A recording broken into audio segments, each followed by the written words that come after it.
ஆண்டவரும் நட்சத்திரம் அன்பு தெய்வமாகிய யாசுவாமே சேவ நாமத்தினாலே தேவன ஸ்தோத்திரத்தை உங்களை வாழ்த்துகிறேன். நாளிலே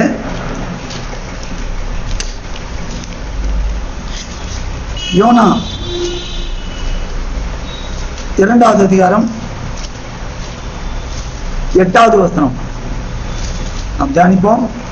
யோனா 2வது அதிகாரம் 8வது வசனம்.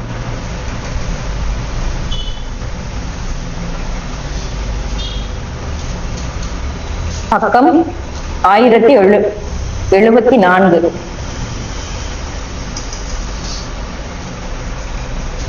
பொய்யான மாயையை பற்றிக் கொள்ளுகிறவர்கள் தங்களுக்கு வரும் கிருபையை போக்கடிக்கிறார்கள். பொய்யான மாயையை பற்றிக் கொள்ளுகிறவர்கள் தங்களுக்கு வரும் கிருபையை போக்கடிக்கிறார்கள்.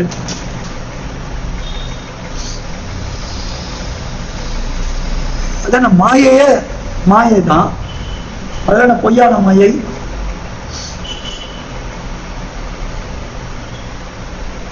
மாயினால பொய் தானே.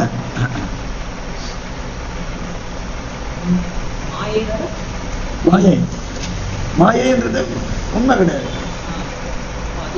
அதுக்கேதான் பொய்யான மாயை மெய்யான மாயை இருக்குதா? ஏன் தேவன் எழுதுறாருன்னா எல்லாம் முத்தான வார்த்தை, எல்லாருக்கும் முத்தம் கொடுக்கணும். உலகத்துல என்னத்துக்கோ மனுஷன் முத்தம் கொடுக்குறான். தேவ வார்த்தை நம்ம ரட்சிக்கிற வார்த்தை, நம்ம சேர்க்கிற வார்த்தை. பொய்யான மாயையை பற்றி கொள்ளுங்கள். ஏன் பொய்யான மாயைன்னு சொல்லுகிறார் தேவன்? இந்த வசனம் எவ்வளவு தடவை வாசிச்சிருப்பீங்க? எவ்வளவு தடவை வாசிச்சிருப்பீங்க? அப்ப எப்பயாவது யோசிச்சீங்களா? படிக்கிறதே பெரிய விஷயம், அதை யோசிக்கிறாரியா? எல்லாம் மாயைன்னு தானே பிரசங்கி சொல்றாரு. எல்லாம் மாயை. பொய்யான மாயைன்னு ஒண்ணு இருக்கு. பொய்யான மாயை இருக்குது. எல்லாம் மாயை கரெக்டா. ஆனா பொய்யான மாயை அது என்னது?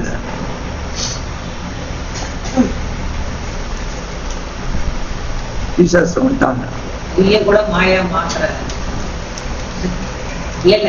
அதாவது பொய்யே வந்து உண்மையா சேர்றதுதான் மாயன்னு நான் நினைக்கிறேன். அது எப்படி வந்து அது நல்லது. அதாவது ஒரு மண்பானையில வந்து வெள்ளி பூச்சி வெள்ளி பானைன்னு தான் நினைக்கிறோம். ஆனா அது பொய். ஆனா அது மெய்யின்றது பாரு, இதுதான் பொய்யான மாயை. எல்லாமே மாயை தான் பிரதர். பட் வந்து இப்போ எல்லாம் கடந்து போகிறதுல உண்மையும் சில இருக்கும், பொய்யும் சில இருக்கும்ல. சரி, இங்கிலீஷ்ல வாசி. They that observe lying vanities forsake their own mercy. They that observe lying vanities forsake their own mercy. forsake என்னைக்கு என்ன போட்டிருக்க? ஈசாஸ்திரம் கூட என்ன இருக்கா?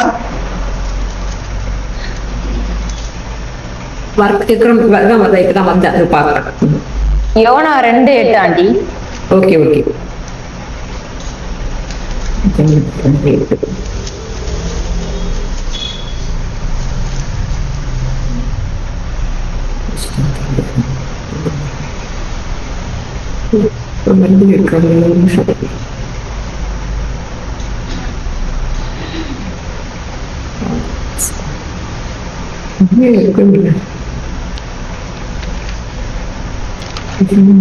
சீக்கிரம் sorry brother.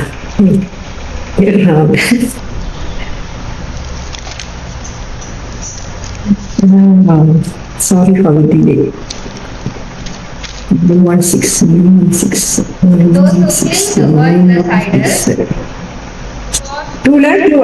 2:8. Those who cling to the worthless idols forfeit the grace that could be theirs. those who cling to the worthless idols. ரொம்ப diluted version. KJV ரொம்ப அழகா போட்டிருக்கு. என்ன போட்டிருக்க? Those who observe lying vanities. என்ன இது கொஞ்சம் dilute பண்ணிட்டாப்ல. Lying vanities. There are vanities. Vanities என்னது? Vanities. அப்பமானது. அது சொல்ல முடியாது. அழிந்து போகிறது. எரேமியா 10ஆம் அதிகாரம்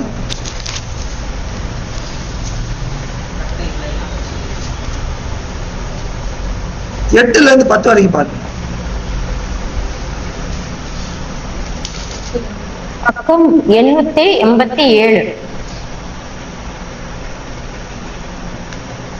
அவர்கள் யாவரும் மிருக குணமும் மதீனம் உள்ளவர்கள், அந்த கட்டை மாயையான போதகமாயிருக்கிறது. தகடாக்கப்பட்ட வெள்ளி தர்சீசிலும் பொன் ஊப்பாசிலும் இருந்து கொண்டு வரப்பட்டு அவைகள் தொழிலாளியினாலும் தட்டான் கைகளினாலும் செய்யப்படுகிறது. இளநீளமும் இரத்தாம்பரமும் அவைகளின் உடுமானம், அவைகளெல்லாம் தொழிலாளிகளின் கை வேலையாயிருக்கிறது. யாவே தேவனோ மெய்யான தெய்வம், அவர் ஜீவனுள்ள தேவன், நித்திய ராஜா. அவருடைய கோபத்தினால் பூமி அதிரும், அவருடைய உக்கிரகத்தை ஜாதிகள் சகிக்க மாட்டார்கள். வானத்தையும் பூமியையும் உண்டாக்காத தெய்வங்கள் பூமியிலும் இந்த வானத்தின் கீழும் இராதபடிக்கு அழிந்து போகும் என்பதை அவர்களுக்கு சொல்லுங்கள். இப்போ 10-11 இதுல இங்கிலீஷ்ல வாசிங்க.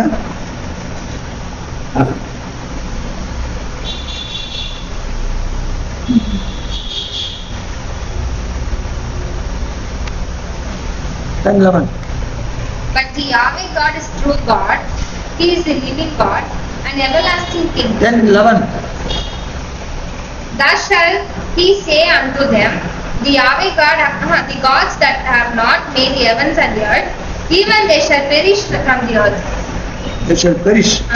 They shall vanish and perish.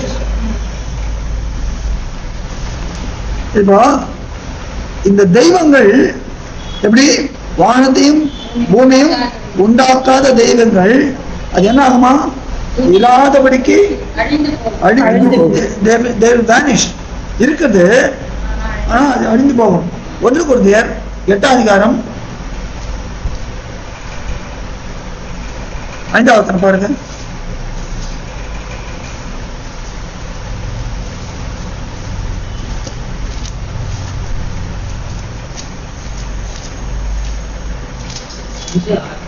அஞ்சு வானத்திலேயும் பூமியிலேயும் தேவர்கள் எனப்படுகிறவர்கள் உண்டு. இப்படி அநேக தேவர்களும் அநேக கர்த்தாக்களும் உண்டாயிருந்தாலும் பிதாவாகிய ஒரே தேவன் நமக்கு உண்டு. அவராலே சகலமும் உண்டாயிருக்கிறது. அவருக்கென்று நாமும் உண்டாயிருக்கிறோம். ஆண்டவராக யெகோவா மெசியா என்னும் ஒரே ஆண்டவரும் நமக்கு உண்டு. அவர் மூலமாய் சகலமும் உண்டாயிருக்கிறது. அவர் மூலமாய் நாமும் உண்டாயிருக்கிறோம். எப்படி வானத்திலேயும் பூமியிலையும் தேவர்கள் எனப்பட்ட அநேக தேவர்களும் அநேக கர்த்தாக்களும் உண்டாயிருந்தா அப்ப இருக்குது அது. ஆனா இதெல்லாம் என்ன ஆகிறது? அழிய போகிறது. அப்போ இதெல்லாம் அழிய போகிற தெய்வங்கள். இப்ப இந்த அழிய போகிற தெய்வங்களை பத்தி என்ன சொல்றாரு எரேமியா 10:8 அந்த கட்டை மாயமான போதகமா இருக்கிறது. அப்ப இந்த கட்டைக்கு ஒரு போதகம் பண்றது. ஆனா அந்த போதகம் எப்படிப்பட்ட போதகம்? மாயை மாயை மாயை மாயான போதகமா இருக்கிறது. அப்ப இதுதான் லையிங் வேனிட்டிஸ் அல்லது பொய்யான மாயை. ஏன்னா அந்த அந்த அந்த தெய்வம் என்னது? அது அழிந்து போறது. அவர்தான் பொய்யான மாயை. அது உண்மையான கிடையாது. அது என்னன்னு நிக்கும்னா ரைட்டு, அது பொய்யான மாயை. அது தெய்வம் கிடையாது. விளங்குதா எல்லாருக்கும்? பொய்யான மாயை அதுதான். பொய்யான மாயை பற்றி கொள்கிறார்கள். அப்போ அப்படின்னா என்ன அர்த்தம்? பொய்யான மாயை பற்றி கொள்கிறவனா யாரு? என்னது அது? பொய் போதகனை பற்றி போதகனை. சொல்லுங்க. பொய்க்கு பிதா அப்படின்ற மாதிரி வசனம் வரும். இல்ல பொய்யான மாயை பற்றி கொள்கிறவர்கள்னா என்னத்தை பற்றி கொள்றாங்கன்னு அர்த்தம். அப்ப அந்த பொய்யான தெய்வங்களை பற்றி கொள்றவங்களா? வேற யாரும் சொல்லுங்க. பொய்யான தெய்வத்தை பற்றி கொள்கிறவர்களா? கரெக்ட். பொய்யான வார்த்தைகள், அதாவது பிரசங்கங்கள் கூட சொல்லலாம்.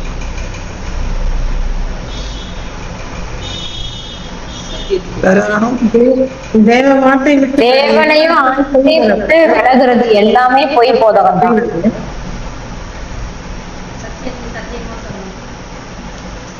ரெண்டு கொரிந்தியர் 4 அதிகாரம் 4வது வசனம் என்ன சொல்லி பாருங்க. பக்கம் 247. தேவனுடைய சாயலாய் இருக்கிற மேசியாவின் மகிமையான சுவிசேஷத்தின் ஒளி அவிவிசுவாசிகளாகிய அவர்களுக்கு பிரகாசமாயிராதபடிக்கு பிரபஞ்சத்தின் தேவனானவன் அவர்களுடைய மனதை குருடாக்கினான். அப்ப இந்த பிரபஞ்சத்தின் தேவன் ஒன்று இருக்கிறாப்ல, இந்த உலகத்தின் தேவன். இதுதான் வானத்திலையும் பூமியிலையும் தேவர்கள் தான். அப்போ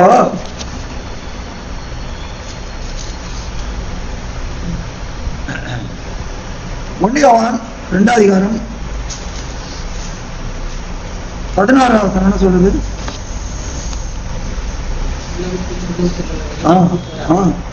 பக்கம் 326.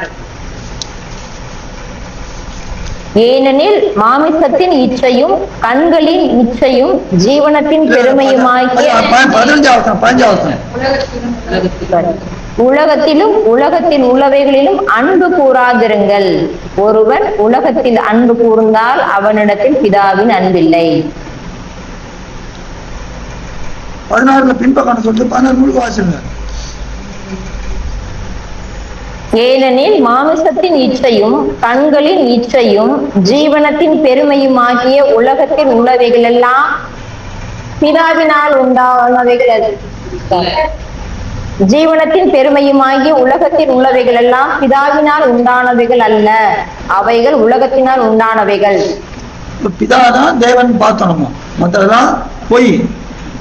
அப்போ உலகத்தில் உண்டானவைகள் எப்படி உண்டாயிருக்குது? இந்த பிரபஞ்சத்தின் தேவன் இது எப்படி உண்டாச்சு? எப்படி உண்டாச்சு? தன்னுடைய தந்திரத்தினாலே முந்தின ஆதாமை வந்து அப்படின்னா அதான் சொல்ற, அவர் உலகத்தில் பிரவேசிக்கையில் புத்தகத்தில் என்னை குறித்து எந்த உலகத்துல மாயையானது மனுக்குலத்தை செஞ்சிட்டோ அதே உலகத்திலே இந்த மாயைக்கு அதிபதியா இருக்கிறவனை தன்னுடைய மரணத்தினாலே ஜெயிப்பதற்காக அதுதான் தேவ சித்தம். அதுதான் பிரவேசிக்கிறவ சொல்றார். எந்த உலகத்துல இது நடந்ததோ அந்த உலகத்துல வர்றார். இந்த உலகத்துல ஆதியில இருந்து என்ன யோவான் 8:42 சொல்லுது, ஆதி முதல் அவன் பொய்ய சொல்றான். பொய்ய சொல்றான். ஆமா, அப்ப ஆதியில இருந்து அவன் பொய் போதகம் தான் பண்ணிட்டு இருக்கிறான். மனுஷர்கள் தேவ சத்தத்தை விட்டு விட்டார்கள், இந்த பொய் போதகத்திலே ஊறி இருக்கிறாங்க. பலதரப்பட்ட அந்நிய தெய்வங்கள் எல்லாம் வருது. அப்போ இந்த மாசையெல்லாம் விளக்குவதற்காக மெய்ப்போதகத்தை முந்தின ஆதம் அது விட்டான். அதனால பிந்தின ஆதமை கொண்டு அந்த மெய்ப்போதகத்தை கொண்டு வர. அப்போ 2:8 வாச்சோம், பொய்யான மாயை பற்றிக் கொள்ளுங்கள்.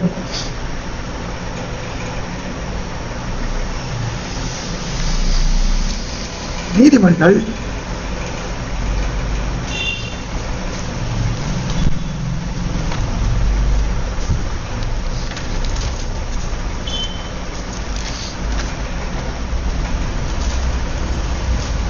14 அதிகாரம் 22வது வசனம் பார்க்கணும்.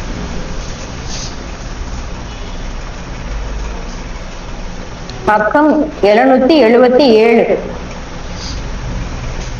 22 தானே பிரதர்? 14:22 275.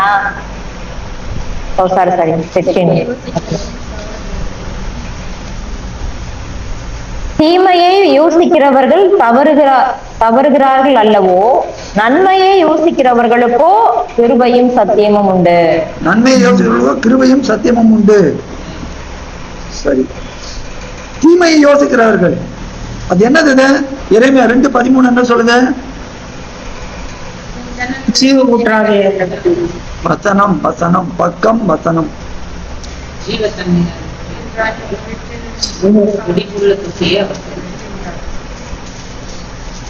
பக்கம் 874. 2:13. என் ஜனங்கள் 2 தீமைகளை செய்தார்கள். ஜீவ தண்ணீர் ஊற்றாகி எண்ணெய் விட்டு விட்டார்கள். தண்ணீர் நிற்காத தொட்டிகளாகி வெடிப்புள்ள தொட்டிகளை தங்களுக்கு வெட்டி கொண்டார்கள். கொஞ்சம் திரும்ப அதை வாசிங்க. என் ஜனங்கள் 2 தீமைகளை செய்தார்கள். 2 தீமைகளை செய்தார்கள். என்னென்ன பட்டியல் போடுறாரு? ஜீவ தண்ணீர் ஊற்றாகிய எண்ணெய் விட்டு விட்டார்கள். ஜீவ தண்ணீர் ஊற்று, தொட்டி கிடையாது. ஜீவ தண்ணீர் ஊற்று. தண்ணீர் நிற்காத தொட்டிகளாகிய வெடிப்புள்ள தொட்டிகளை தங்களுக்கு வெட்டி கொண்டார்கள். நல்லா பாருங்க, ஒண்ணு ஊற்று, இன்னொன்னு தொட்டி. தண்ணீர் எது முக்கியம்? ஊற்று தான் முக்கியம். ஊற்று போருமா? தொட்டி வேணும். ஊற்று முக்கியம், தொட்டி முக்கியம். ஊற்று யாரு? பிதா. தொட்டி குமாரன்.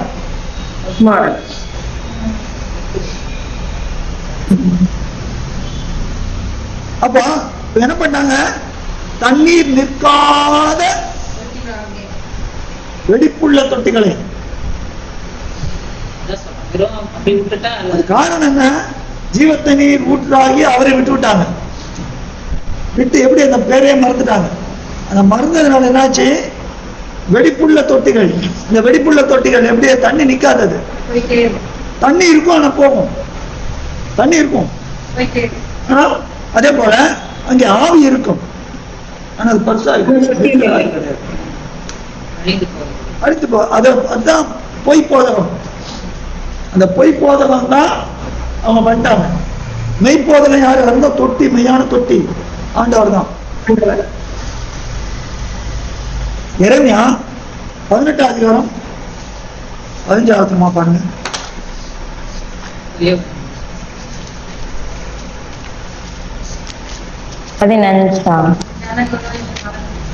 என் ஜனங்களோ என்னை மறந்து மாயையான பக்கம் 898. என் ஜனங்களோ என்னை மறந்து மாயையான விக்கிரகங்களுக்கு தூவம் காட்டுகிறார்கள். செப்பனிடப்படாத பாதைகளிலும் வழியிலும் அவர்கள் நடக்கும்படி அவைகள் அவர்களை பூர்வ பாதைகளாகிய அவர்களுடைய வழிகளில் இருந்து இடரும்படி செய்கிறது. எவ்வளவு அழகா சொல்ல பாருங்க. செப்பனிடப்படாத பாதைகள் அப்படின்னா அந்த பாதை எப்படி இருக்கும்? கரடு முரடமா இருக்கும், கரடமா வெடிச்சு இருக்கும். அதான் வெடிப்புள்ள தொட்டிகள். செப்பனிடப்படாத பாதைகள், அதுல நடக்கும்படி அவைகள் அவர்களை பூர்வ பாதைகளாகிய. மனுஷன் என்ன பாக்குறான்? பாக்குறப்ப இப்படி ஒரு ரோடு இருக்கு, இப்படி ஒரு ரோடு இருக்கு, எந்த பாதைன்னு தெரியல. எரேமியா 6:16 பாருங்க. 16 வாசிங்க, அப்புறம் 17 வாசிங்க. 6:16 தெரிஞ்ச அவசரம் பார்த்து வழிகளிலே பக்கம் சொல்லுங்க. பக்கம் 881. வழிகளிலே நின்று பூர்வ பாதைகள் எவை என்று கேட்டு விசாரித்து நல்ல வழி எங்கே என்று பார்த்து அதிலே நடவுங்கள், அப்பொழுது உங்கள் ஆத்மாவுக்கு இளைப்பாறுதல் கிடைக்கும் என்று யாவே தேவன் சொல்லுகிறார். அவர்களோ நாங்கள் அதிலே நடக்க மாட்டோம் என்கிறார்கள். நடக்க மாட்டோம் என்கிறார்கள். நான் உங்கள் மேல் காவலாளரையும் வைத்து எக்கால சத்தத்துக்கு செவி கொடுங்கள் என்றும் சொன்னேன். அவர்களோ நாங்கள் கேட்க மாட்டோம் என்கிறார்கள். நாங்க கேட்க இதுதான் இங்க பாக்குறோம். எப்படி இந்த இறைமையா 18:15 கை வச்சுங்க, அப்படியே அங்கே கை வச்சுங்க. அப்போ செப்பனிடப்படாத பாதைகளிலும் வழியிலும் அவர்கள் நடக்கும்படி அவைகள் அவர்களை எது அந்த அவைகள் மாய கரடுமுரடான பாதைகள். இப்ப நின்று பாக்குறப்பல இது நல்ல மாதிரி இருக்கு, அந்த போறான். ஆனா அது எப்படிப்பட்ட பாதை? கரடுமுரடான பாதை. அதான் வழிகளிலே நின்று பூர்வ பாதை எவன் கேட்டு விசாரித்து நலமான வழியிலான. அப்போ தொட்டி போல தோணலாம், ஆனா தொட்டில தண்ணி நிக்குமா? எப்ப நிக்கும்? அது வெடிப்பில்லாத, அது செப்பனிடப்பட்ட பாதையா இருக்கணும், அது நேர்த்தியான பாதையா இருக்கணும். ஆனால் என்ன பண்ணாங்க? ஏன் அதை தெரிஞ்சுக்க முடியல? முதல்ல ஜியோ ஊற்றை விட்டு விட்டாங்க. ஜியோ ஊற்றை விட்டுட்டு வேற பண்ணனால எது வெடிப்புள்ள தொட்டி, எது உண்மையான தொட்டி? உண்மையான தொட்டி வந்து அதனால அவங்களால புரிஞ்சுக்க முடியல. ஏன்? அவன் எப்பயும் வெடிப்புள்ள தொட்டுகளே பார்த்துருந்தாங்க. பிதாவை விட்டாங்க, அதனால வெடிப்புள்ள தொட்டிக்கு தான் பார்த்துட்டு இருக்கிறாங்க. அதனால தேவன் அவங்களை விட்டுடுறாரு. அதனால்தான் இப்படிப்பட்ட பொய்யான மாயை இவளை பற்றி கொள்ளுறவர்கள் தங்களுக்கு வரும் கிருபையை தோற்கடிக்கிறார்கள். சரி பிரதர், இவ்வளோ வசனம் சொன்னீங்க, அதெல்லாம் சொன்னீங்க. ஆனா ஏன் இந்த யோனாலேருந்து சொல்றீங்க? யோனால அங்க என்னன்னு சொல்லப்பட்டிருக்குது? யோனா போயிட்டு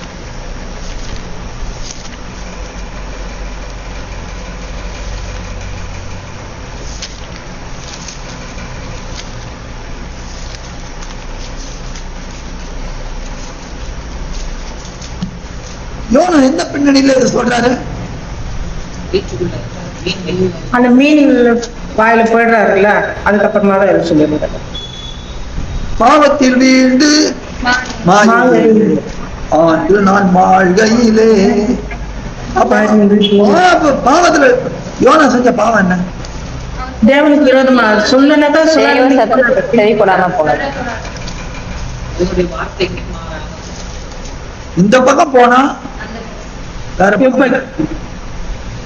அதுதான் அவரு அந்த டிக்கெட் வாங்கினத அந்த விசாரிக்க எங்க போன நினைவு போன்றப்ப தரிசித்து போற. நீங்க இதெல்லாம் பாத்தீங்கன்னா தெரியும், வித்தியாசமான.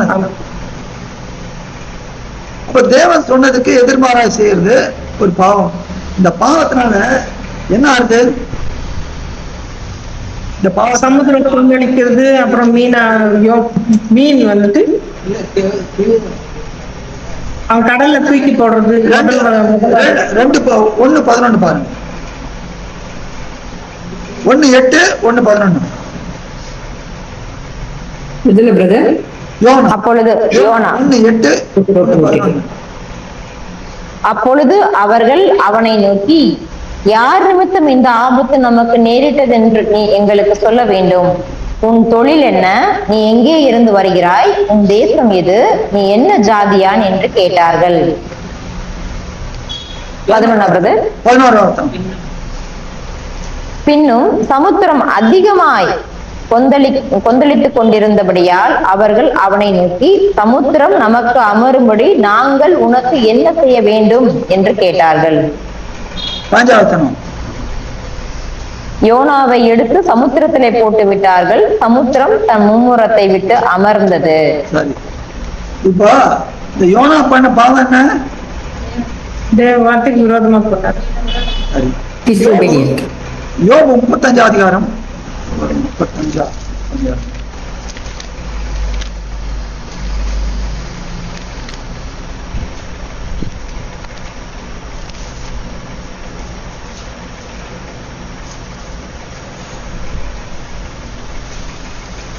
ஆ 35 அதிகாரம்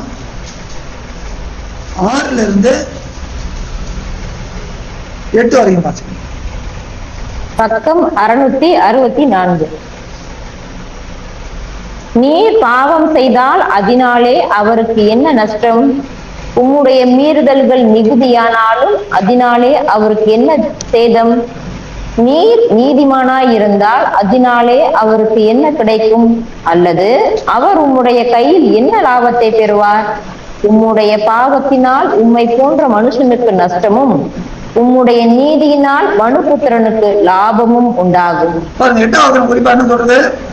உம்முடைய பாவத்தினால் உம்மை போன்ற மனுஷனுக்கு நஷ்டமும். யோனா செஞ்ச பாவம் என்ன? கீழ்படியாம தேவஸ்தானத்துக்கு எதிராக போறாப்புல. அதனால யாருக்கு நஷ்டம் வந்தது? கூட இருக்கிற எல்லாரும். அப்ப நம்ம பூமியில வாழும் நாட்களில நம்ம தேவ வார்த்தை கீழ்படினா நமக்கு மாத்திரம் இல்ல, கூட இருக்கிறவங்களுக்கு நன்மை. நம்ம கீழ்படியாம இருந்தோம்னா நமக்கு மாத்திரம் இல்ல, நம் நிமித்தம் மற்றவர்களுக்கும்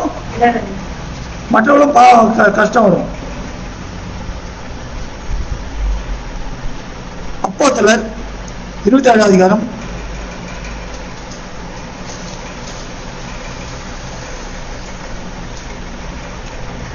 21 பாருங்க.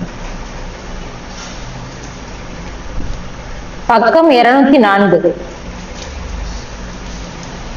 அநேக நாள் அவர்கள் போஜனம் பண்ணாமல் இருந்த போது பவுல் அவர்கள் நடுவிலே நின்று, மனுஷரே, இந்த வருத்தமும் சேதமும் வராதபடிக்கு என் சொல்லை கேட்டு கிரேத்தா தீவை விட்டு புறப்படாமல் இருக்க வேண்டியதாய் இருந்தது. ஆகிலும் பவுல் யாரு? தேவ மனுஷன். ஆனா தேவ மனுஷன் வார்த்தையை கேட்கலவங்க. எப்படி?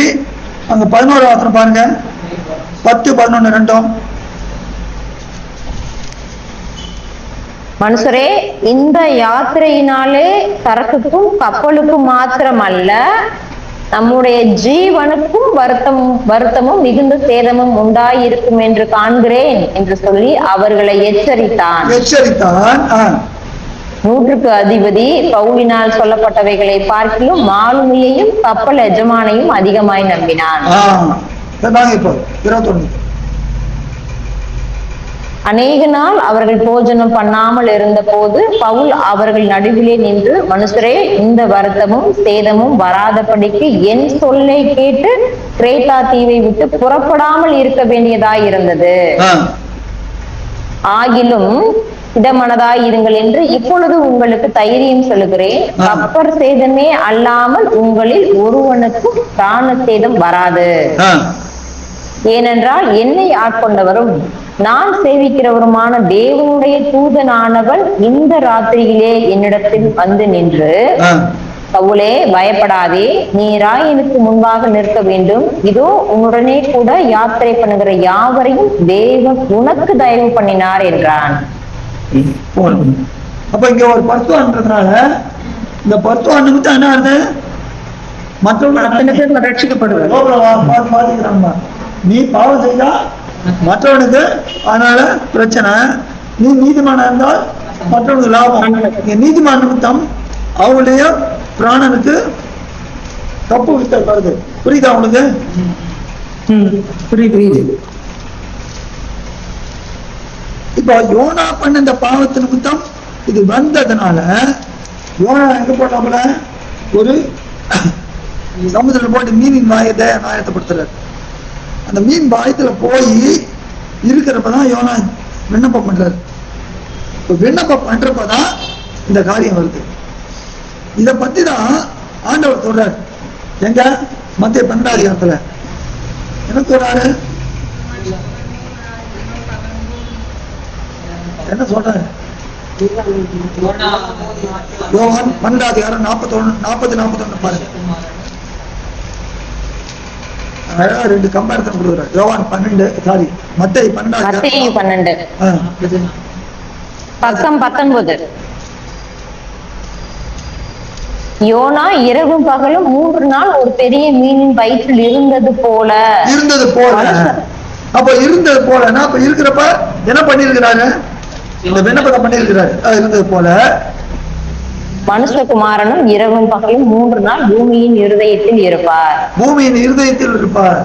இப்போ யோனா அதுக்கு ஒப்பனை பண்றாரு. எப்படி? மீன் வயிற்று, பூமியின் இருதயம். மீன் வயிற்றுல போனது எதுக்காக? கீழ்ப்படியாதனால. மீனின் வயிற்றில் போனது கீழ்ப்படியாத, தன்னுடைய கீழ்ப்படியாமையினால.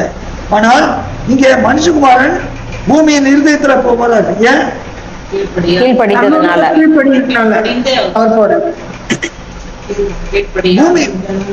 பூமி என்ன ஆயிருந்தது? சாபமா. எங்க சாபம் இருக்குதோ அது இருதயத்துல போய் தன்னுடைய கீழ்ப்படுத்திக் கொண்டு, அதுதான் உபநியாத்துவர் அடையாளம், யோனாவோட அடையாளம். புரியுதா? புரியுது. அப்போ அங்கே விண்ணப்பம் பண்ணுகிறார் யோனா. விண்ணப்பம் பண்றப்பதான் இது சொல்றாரு. என்ன சொல்றாரு? ஐயோ நான் என்ன பண்ணிட்டேன், நான் தேவனை சொன்ன காரியத்தை நான் செய்யாம வந்துட்டேன்னு. நான் என்ன பண்ணேன்? என்னுடைய சுய இஷ்டையின்படி, என்னுடைய சுய நினைவின்படி, அதுவும் ஏன் தேவன் ஒரு காரியம் சொல்றாருன்னா சத்ரு என்ன சொல்லுவான்? அதுக்கு விரோதமா சொல்லுவான். அப்போ தேவ ஆலோசனையை சிதறடிக்கும்படிக்கு தான் சத்ரு செய்வான். அதான் 1 பேதுரு 5:8 என்ன சொல்லுது? விழித்திருங்கள், தெளிந்து விடாதீர்கள், ஏனெனில் உங்கள் எதிராளியான பிசாசானவன் எவனை விழுங்கலாமோ என்று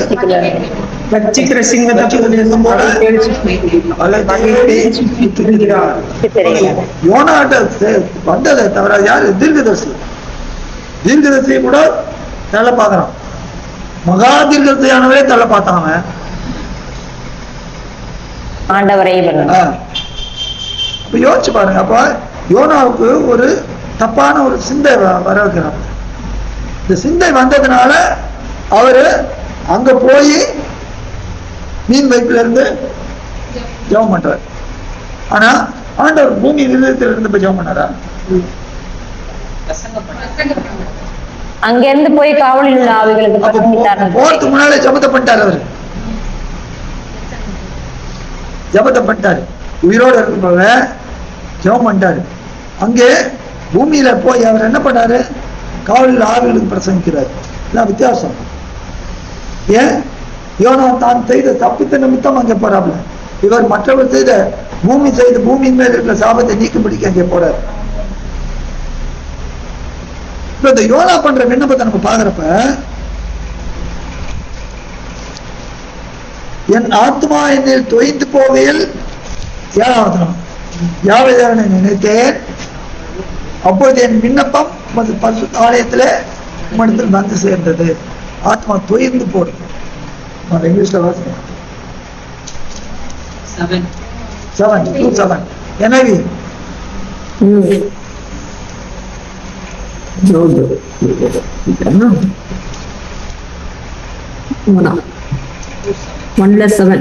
படிப்பா வருது.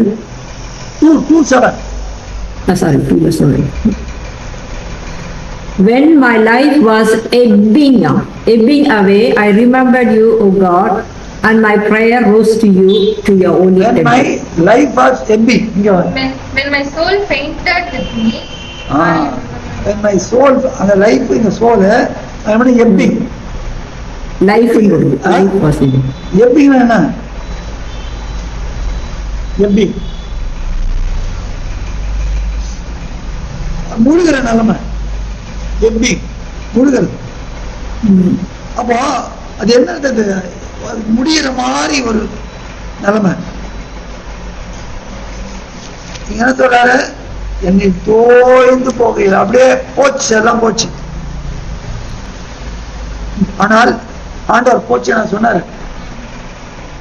என்ன எல்லாம் முடிந்தது. எல்லாம் முடிந்தது தைரியமா. யோனாக்கும் இதற்கும் ஒற்றுமை வேற்றுமை ரெண்டு பார்க்கணும். ஒரு ஸ்டடியே பண்ணாங்க. அப்போ தொய்ந்து போகையில் விண்ணப்பத்தை செய்யறார். அப்படி இல்லை, இதாவே கரங்களில் நாவியை ஒப்புவிக்கிறோம். அல்ல ஷூரா, ஷூர் அண்ட் சர்டன் சொல்லிட்டு யோனா அந்த வருத்தத்தோட கன்ஃபெஷனை செய்யறார். நான் என்ன பண்ணிட்டேன்? நான் பொய்யான மாயை கற்றுக்கொண்டேன். 9வது நடந்து நானோவெனில் அவரை முன்னேற மாதிரி இல்லை. இப்ப இனிமேல துதியின் சத்தத்தோட உமக்கு பலியிடுவேன், நான் பண்ணின பொருத்தனை செலுத்துவேன்.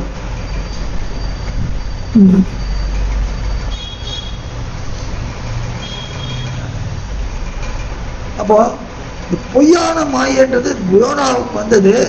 அவன் ஏதோ விக்கிரகம்ட்டு கிடையாது. நம்ம பொய்யான மாயனா உடனே விக்கிரகம் கிடையாது. 1 சாமுவேல் 12ஆம் அதிகாரம் 21ஆம் வசனம் பாருங்க.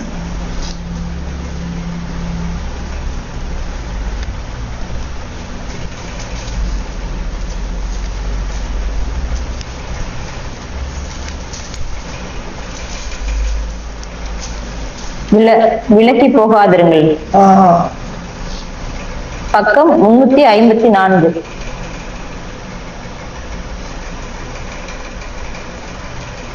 விலகி போகாதிருங்கள், மற்றபடி பிரயோஜனமற்றதும் ரட்சிக்க மாட்டாதுமாய் இருக்கிற வீணானவைகளை பின்பற்றுவீர்கள்.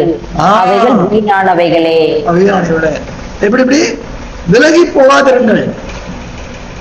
அப்பொழுது என்னமா பிரயோஜனமற்றதும் ரட்சிக்க மாட்டாதுமாய் இருக்கிற வீணானவைகளை. 2 பகுதியா அப்படி சொன்னாங்க. விலகி போகாதிருங்கள். இதில் விலகி போகாதிருங்கள், தேவ சத்தத்திலிருந்து விலகி போகாதிருங்கள். அப்ப இதை பின்பற்ற மாட்டீங்க. ஆதாம் தேவ சத்தத்திலிருந்து விலகினால்தான் என்னாச்சு? வீணையில போய் மாட்டிக்கிட்டோம். விலகி போகாதிருங்கள், ஜீவ ஊற்றை விட்டு விலகி போகாதிருங்கள்.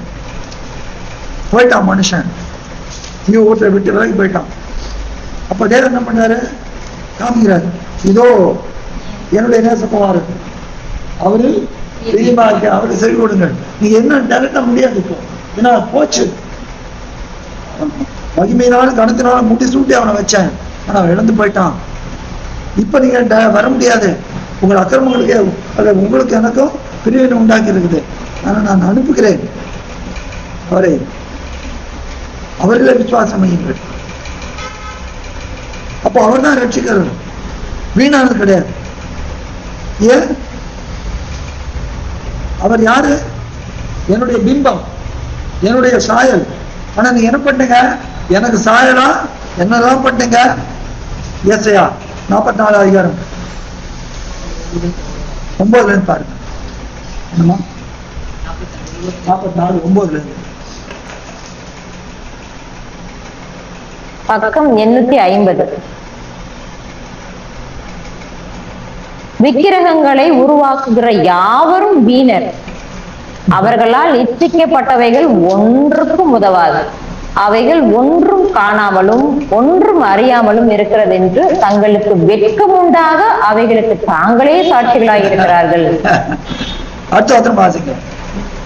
ஒன்றுக்கும் உதவாத தெய்வத்தை உருவாக்கி விக்கிரகத்தை வாசிக்கிறவன் எப்படிப்பட்டவன்? அவன் எப்படி? அவன் வெக்க கட்டவன் தான்.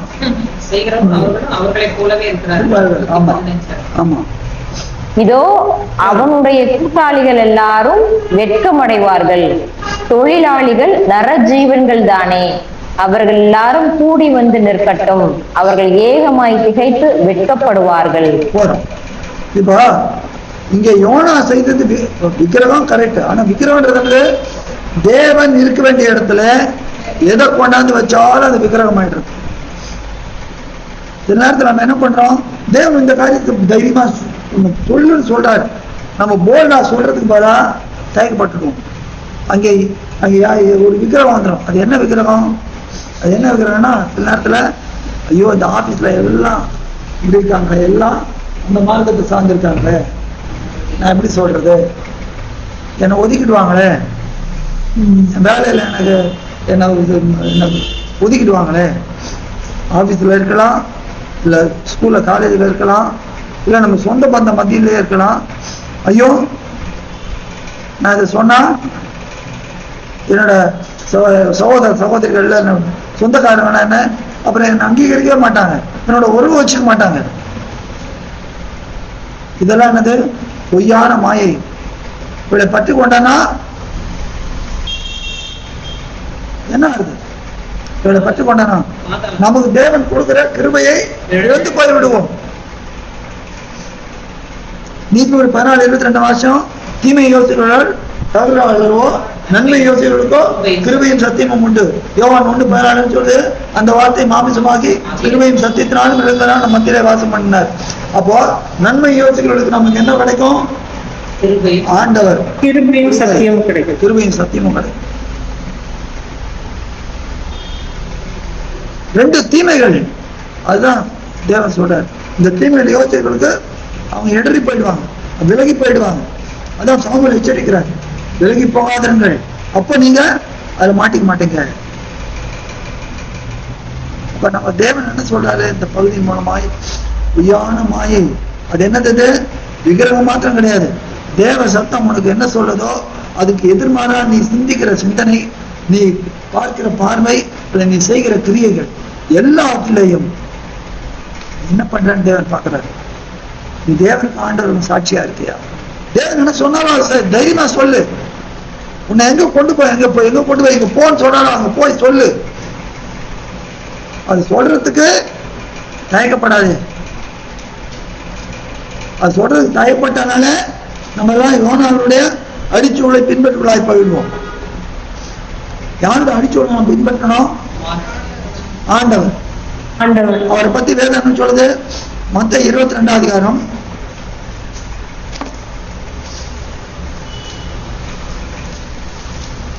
16 வசனம் பாருங்க. 22 அதிகாரம் 16 வசனம். பக்கம் 34. தங்கள் சீஷரையும் ஏரோதியரையும் அவரிடத்தில் அனுப்பினார்கள். அவர்கள் வந்து, போதகரே, நீர் சத்தியம் உள்ளவர் என்றும் தேவனுடைய மார்க்கத்தை சத்தியமாய் போதிக்கிறவர் என்றும் நீர் முகதாட்சணியம் இல்லாதவராகையால் எவனை குறித்தும் உமக்கு கவலை இல்லை என்றும் அறிந்திருக்கிறோம். எப்படி? யாருமா கரெக்டா? ஏன் தெரியுமா அப்படி? 2 நாளாகும் 19 7 பாருங்க.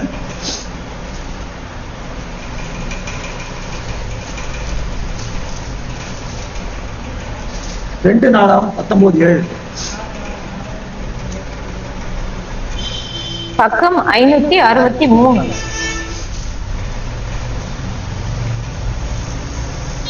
ஆதலால் தேவனுக்கு பயப்படுகிற பயம் உங்களிடத்தில் இருக்க கடவுது.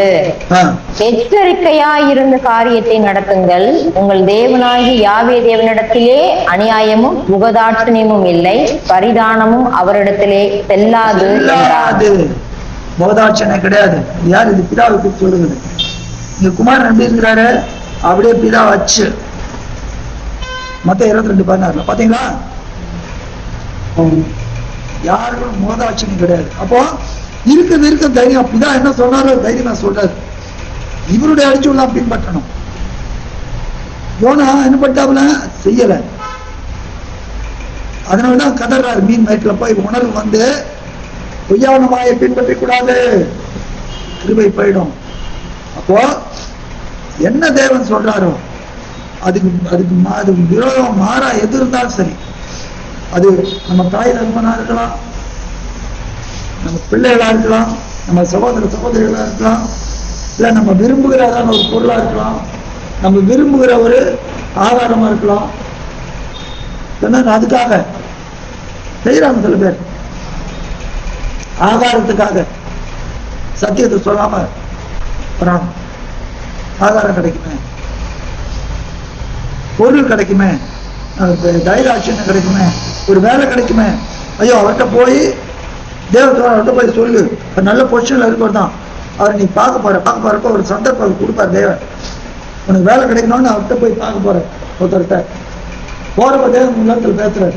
அவர்கிட்ட சொல்லு சத்தியத்தை. ஐயோ அவர்கிட்ட சொன்னா வேலை கிடைக்காது. யார் கண்டா நீங்க வாசிக்க எஸ்தர் வாசிக்கிறேன். முந்தக சொல்றாங்க. என்ன சொல்றாரு? யாருக்கு தெரியும்? ரட்சிப்பு மௌனா இருந்தனா ரட்சிப்பு வேற வழியும் ராஜ மேன்மை கிடைத்துட்டே அதுக்காக தான். அதே மாதிரி யாருக்கு தெரியும்? நீ போய் தொடர்பு அவர் மூலம் தொடர்படலாம். தேவன் சொன்னார்னா தயக்கப்பட்டு வராது. சொந்தமா இருக்கட்டும், அலுவலகா இருக்கட்டும், எந்த இடமா இருக்கட்டும், இது இல்லைன்னா நம்ம என்ன பண்றோம்? யோனா செய்தது போல பொய்யான மாயையை தான் நம்ம கற்றுக் கொடுக்கணும்.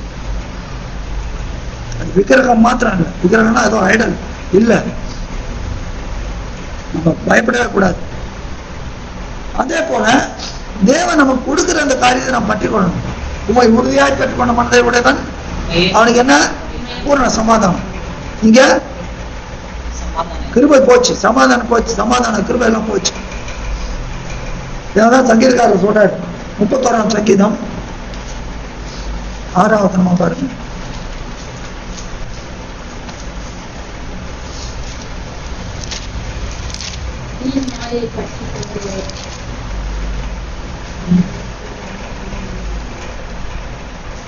வீண் மாயைகளை பற்றிக் கொள்கிறவர்கள். பக்கம் 687. வீண் மாயைகளை பற்றிக் கொள்ளுகிறவர்களை நான் வெறுத்து யாவே தேவனையே நம்பி இருக்கிறேன். எப்படி? வீண் மாயை பற்றிக் கொள்ளுகிறவர்களை நான் வெறுத்துங்கிற, அவனை வெறுக்கணும். நம்ம செய்யறோமா? வெறுக்கணும் உடனே நம்ம அவனோட சத்ருக்களா அந்த மாதிரி கிடையாது. அவனை அந்த காரியத்தை, அவன் செய்யற காரியத்தை அல்லது அவன் சொல்ற காரியத்தை எல்லாம் அதே மாதிரி ஜனங்கள் மாத்திரம் இல்லை, அது எதா வேணாலும் இருக்கலாம், பொருளா இருக்கலாம். இப்ப தேவன் நமக்கு அழகா தன்னுடைய மகத்துவமான வார்த்தைகளை கொடுக்குறப்ப நம்ம அதுக்கு பயந்து நடக்கணுமே தவிர அதுக்கு பதிலா நமக்கு அது பதிலாக வேற தானே. இன்னைக்கு நிறைய பேர் இப்படி உலகத்துல போயிடுறாங்க. தேமா என்ன பண்ணிட்டான்? தேமா உலகத்து போயிட்டான். என்னை விட்டுட்டு உலகத்துக்கு போனான் சொல்லுங்க. என்னை விட்டு போய் விட்டான் சொல்றாரா இல்லையா? தீமோத்தேயுக்கு எதிர்ப்பு சொல்றாரு. உலகத்துல ஆத்து வச்சிடறாப்ல. நீ நிறைய உலக காரியங்களை ஆத்து வச்சிடறான். ஐயோ இது கிடைக்குமே அது கிடைக்குமே, இதுல வேஷம் போடுவோம், தேவபக்தியின் வேஷத்தை போட்டுப்போம். ஆனா ஒரு சூழ்நிலை வரப்ப அப்பதான் நம்ம சுயரூபம் தெரியும். நம்ம தேவனை சார்ந்தவர்களா அல்லது உலகத்தை சார்ந்திருக்கிறோமா? ஆனா இதெல்லாம் இங்க ஓடிடும். இந்த வேஷம்லாம் இங்க ஓடிடும். ஆனா ஒரு நாள் வேஷம் கலைஞ்சிடும். ஏன்? சகலமும் அவர் பார்வைக்கு நிர்மாணமாயும் வெளியரங்கமாய் இருக்கிறது. நம்ம நினைக்கிறோம் இல்ல இல்ல நான் இந்த ஒரு தடவை என்ன மன்னிச்சிடுவார். இல்ல இல்ல நீ தெரிஞ்சு செஞ்ச தப்பு, தெரியாம செஞ்சனா ரைட். 1 யோவான் 1:9 என்ன சொல்லுது? 1 யோவான் 1:9 1:9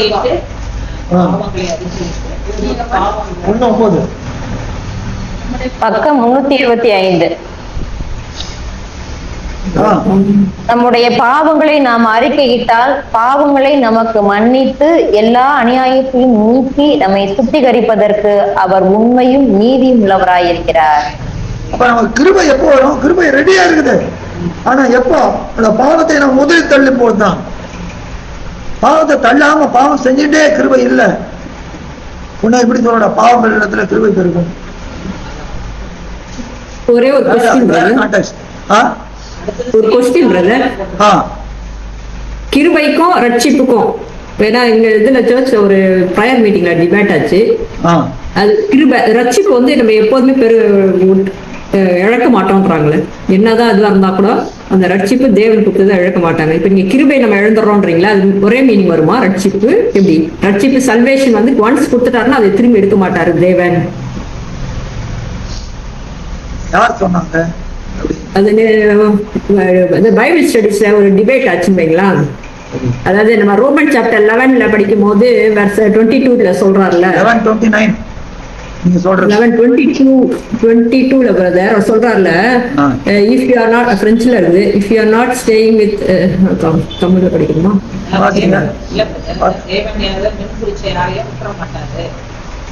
இல்லாட்டினா உன்னை இது பண்ணிடுவாருன்னு சொல்லுவாருமே. மத்தம் சொல்லுங்க கரெக்டா. அது அவுட் ஆஃப் கான்டெக்ஸ்ட் மத்தம் சொல்லுங்க. நான் பிரெஞ்சுல வச்சிருக்கேன், தமிழ்ல படிச்சீங்கன்னா டக்குன்னு சொல்லுவாங்க. ரோமன் 9:9ல ரோமன் 11:22 எடுத்துட்டேன். தேவனுடைய தயவை கண்டிப்பையும் பார், விழுந்தவர்களிடத்தில் கண்டிப்பையும் உன்னிடத்தில் தயவும் காண்பித்தார், அந்த தயவை நிலைத்திருந்தால் உனக்கு தயவு கிடைக்கும், நிலைத்திராவிட்டால் 22ல இருந்து வாசிக்கிறாங்க. அதுதான் அந்த வார்த்தையில தான் எங்களுக்கு இதுவாச்சு. அது விட்டு உண்டு போவான்றது நம்ம ரட்சிப்பு எழுந்துருவோமா.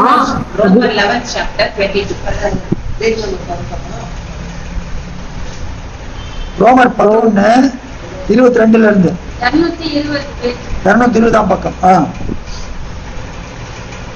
அந்த லைன் மட்டும் தான் 22ல என்ன அங்க என்ன அதான் அவர் சொல்றாருல,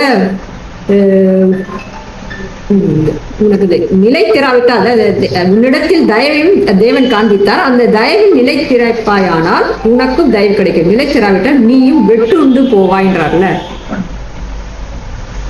இப்ப நீங்க கிருபை நம்ம லாஸ் பண்றோம், நீங்கள கிருபைன்றது எனக்கு மெயின் கொஸ்டின். கிருபைக்கும் சல்வேஷன் சல்விக்கும் டிஃபரன்ஸ் தான் கேக்குறாங்க. சால்வேஷன்ன்றது வந்து அது அப்படின்றது கிடையாது, அது இழந்து போக மாட்டான்னு கிடையாது.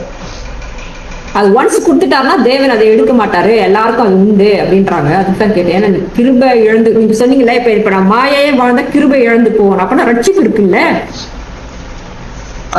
அது ரட்சிப்புக்கு அது இருக்குன்றதை பார்த்தனா இங்க அது தெரியல. அதாவது டிபேட் ஆச்சு பண்ணுவாங்க. பட் அதான் வெடிப்புள்ள தொட்டி. புரியுது புரியுது நீங்க சொல்றது. வசனத்தை வச்சு சொல்லணும். இப்ப உங்ககிட்ட கேக்குறேன் பிரதர், அப்ப ரெண்டும் டிஃபரெண்டா பிரதர்? ரட்சிப்பும் கிருபைன்றது ஒண்ணா?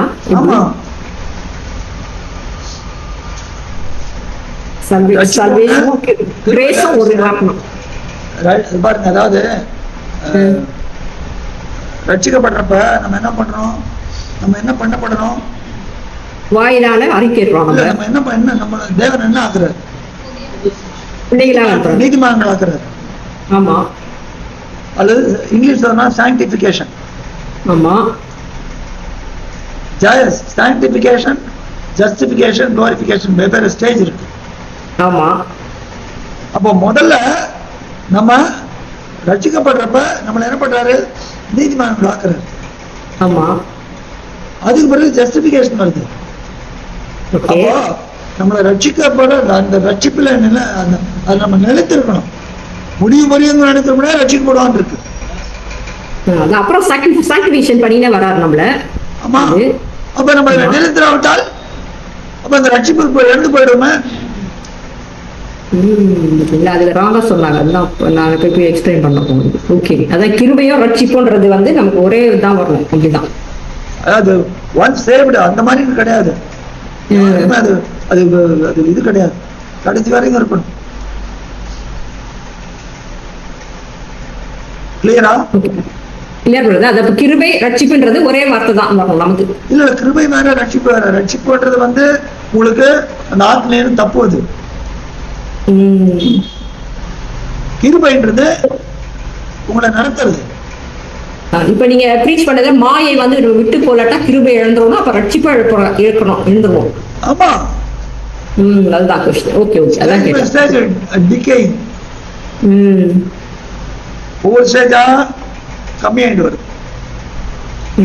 முதல்ல ஒரு சின்ன பொய்ய சொல்லுவான், அதுக்கு பிறகு ஒரு சின்ன திருடு, அது பிறகு பெரிய பாவம், எல்லா தகாத காரியங்களும் செய்ய ஆரம்பிச்சிடும். Okay, thank you brother. Clear. அதனால நம்ம எதுக்கு எந்த அடிச்சுவடை பின்பற்றணும்? ஆண்டவர் அடிச்சுவடை. அவர் எப்படிப்பட்டவர்? சத்தியத்தை சத்தியமாய் போதிக்கிறவர். யோனாவை போல சத்தியத்தை சொல்லுன்றப்ப பிரதமம் பண்ணுன்றப்ப ஓடி போயிட்டு அப்புறம் மீன் வயிற்றுல மாட்டிட்டு ஜெபம் பண்ற மாதிரி இருக்கக்கூடாது. அது பழைய ஏற்பாடு. ஆனால் நமக்கு ரத்தம் சிந்தப்பட்ட கிருபை காலத்துல இருக்கிறோம். மேலான காரியம் நமக்கு. இப்ப மேலான எவரிடத்தில் அதிகமாய் கொடுக்கப்பட்டதோ அவரிடத்துல அதிகமாய் கேட்கப்படுகிறார். அப்ப நம்ம எப்படி மீட்டெடுத்திருக்கிறார்? தன்னுடைய குமார ரத்தத்தினாலும் மீட்டெடுத்திருக்கிறார். அப்போ நம்ம இன்னும் எவ்வளவு தைரியமா இருப்போம். யோனாவுக்கே பெரிய மீன்ல போட்டார்னா நம்மள எங்க போடுவார்? யோனாவுக்கு அங்க வர வழி இருந்தது, நமக்கு கிடையாது. போனா திரும்பி வராது. God bless you. அப்போ அதுலதான் சொல்றாரு அந்த சங்கீதக்காரன், அந்த பொய்யான மாயை பற்றுக்கொள்வதை வெறுக்கிறேன், தேவனையே நம்பி இருக்கிறேன். தேவனை நம்பி இருக்கிறேன். எப்படி? அவர் சொன்னாரு நான் செய்வேன். எதுக்கு? அது என்ன காஸ்ட் ஆகட்டும், அது என்ன செலவாகட்டும், அதை பத்தி இல்லை. என் ஜீவனே செலவாகட்டும், பரவாயில்ல. அவர் என்னை கொண்டு போனாலும் அவர் மேல் நம்பிக்கையா இருப்பேன். அப்ப அப்படிதான் இருக்கணும். என்ன எங்களை தப்பிக்காமல் போனாலும் அப்போ அந்த இது இருக்கணும். யோனாவுக்கு அது இல்லை. தேவ வார்த்தைக்கு அவன் பயந்து ஓடினான். எப்படி பயந்து ஓடினான்? தேவாலயத்துக்கு பயப்படுறது இருக்குது. பயந்து எப்படி பயந்து செயல்படுது வேற, பயந்து செயல்படாது, பயந்து ஓடுறது. அப்போ யோனா செய்தபடி செய்யாமல் ஆண்டவர் செய்தபடி நாம் செய்யும் போது நம்ம என்ன பண்றோம்? நமக்கு வருகிற கிருபையை கற்றுக்கொள்வோம். உலகத்துல நம்ம எந்த காரியத்தையும் தேவன் சொல்ற காரியத்துக்கு சப்ஸ்டிடியூட்டா மாறா கொண்டு வந்து வச்சோம்னா, தேவன் இப்படி சொல்றப்ப இல்ல, அது ஆரம்பத்திலே தோட்டத்தில் ஆரம்பிச்சது. தேவன் சொன்னாரா? அது இல்ல. அநேக ஆலோசனை இப்படிதான் வருது. தேவன் இப்படி சொல்றாரு, இல்ல இப்படி இப்படியும். நீ மனுஷனோட பாவம் செய்யறன்னா பாவத்தை அறிக்கைறதுக்கு மேல அதை மூடுறதுக்கு நீ மருந்து மாத்திரைகளை தேடணும். மருந்து மாத்திரைகளை கவசத்தை தேடணும். மனுஷன் தப்பு செஞ்சானா இந்த தப்பை விட்டுட்டானா நல்லது. ஆனா அதுக்கு மேல ஒரு கவசத்தை தேடிட்டு அதை இன்னும் என்கரேஜ் பண்றோம். அப்ப அதனால புது புது வியாதிகள் வருது பூமியில.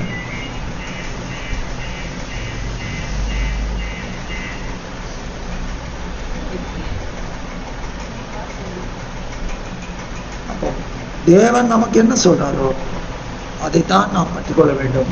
அந்நிய சத்தத்துக்கு நாம் பற்றுக்கொள்ளும் போது, தேவ சத்தத்தை பற்றுக்கொள்ளும் போது நமக்கு சமாதானம் உண்டு. ஆனா தேவ சத்தம் அல்லாதது அது என்ன வேணா இருக்கலாம். நம்ம பொருளா இருக்கலாம், நம்ம மனைவியா இருக்கலாம், நம்ம கணவனா இருக்கலாம், நம்ம தாய் தகப்பன் யாரா இருந்தாலும் சரி,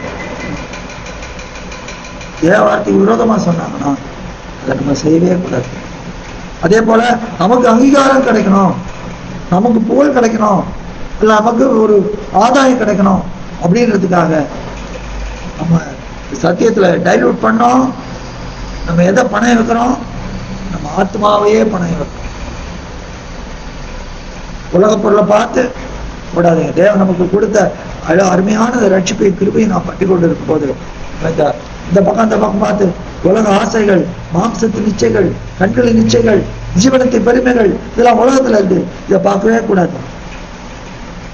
பார்த்தோம்னா தேவன் நம்ம கொடுக்கிற கிருபையை நாம் இழந்து போய்விடும். கிருபையை கொண்டு விசுவாசத்தினால் ரட்சிக்கப்பட்டிருக்கிறோம். நம்ம அதை இழந்து போயிடுவோம். இந்த கிருபை இழந்து போயிடுவோம், ரட்சிப்பை இழந்து போயிடுவோம். தேவன் நமக்கு எச்சரிக்கிறார். யோனாவை போல் அல்ல, ஆண்டவரை போல். இப்ப யோனா இந்த ஜபம் பண்ணிட்டு துதியின் வழியை செலுத்தவே இல்லை. அவர் மனம் திரும்பி செய்யறாரு. ஆனா திரும்ப தேவனோட ஒரு ஆர்கியூமெண்ட். இதுக்காக நான் அப்பவே சொன்னேன், நான் போக மாட்டேன்னு சொல்லாம மாதிரி. தேவனே நீங்க என்ன சொல்றீங்களோ சொல்லுங்க. யாவே தேவனே சொல்லும், அடியார் கேட்கிறேன். யார் சொன்னாங்க? அந்த சாமுவேல் தேவன் எப்படி உயர்த்தினார்? யார் அபிஷேகம் பண்ணார்? சாமுவேல். தாவீது. சவுல் அபிஷேகம் பண்ணது பெரிய காரியம் இல்லை. சவுல் எப்படி அபிஷேகம் பண்ணாரு?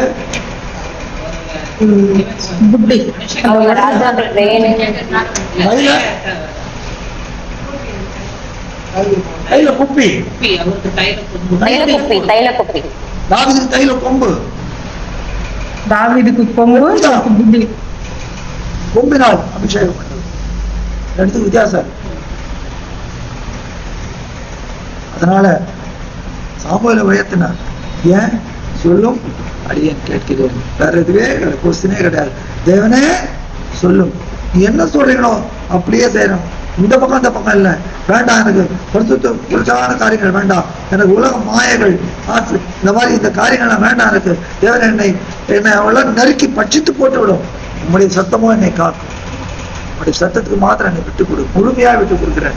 இந்த சபலமே வேண்டாம் எனக்கு, இந்த பக்கம் நம்ம வேண்டாம். இதெல்லாம் கடந்து போகிற மாயைகள், இதெல்லாம் பொய்யான மாயைகள், வேனிட்டிஸ், இதெல்லாம் வேனிஷ். யாவிதேவனே மெய்யான தெய்வம், அவர் ஜீவன தேவன், நித்திய ராஜா. இறைமையா 10:10 வாசிக்கும், 8-10 வரைக்கும். ஆகியால் இந்த வசனத்தின் மூலமா தேவன் நம்ம சொல்ற நமக்கு எச்சரிப்பு என்ன எச்சரிப்பு? எதையும் தேவனுக்கு சம்மானத்தையும் கொண்டு வந்து வைக்காதீங்க. அவர் என்ன சொல்றாரோ அதை அப்படியே செய்வோம். அது எப்படி நமக்கு தெரியும்? அந்த வார்த்தையை வாசிச்சாதான் தெரியும். உங்களுடைய வசனம் சமூகமும் சத்தியம், உங்களுடைய நியாயம் நித்தியெல்லாம் நித்தியம். அப்ப எல்லாம் 160 வசனம், 110, 160 சமூலம். அது எல்லாம் 1 இருக்கு 22, 21 எல்லா வசனமும் சத்தியம்.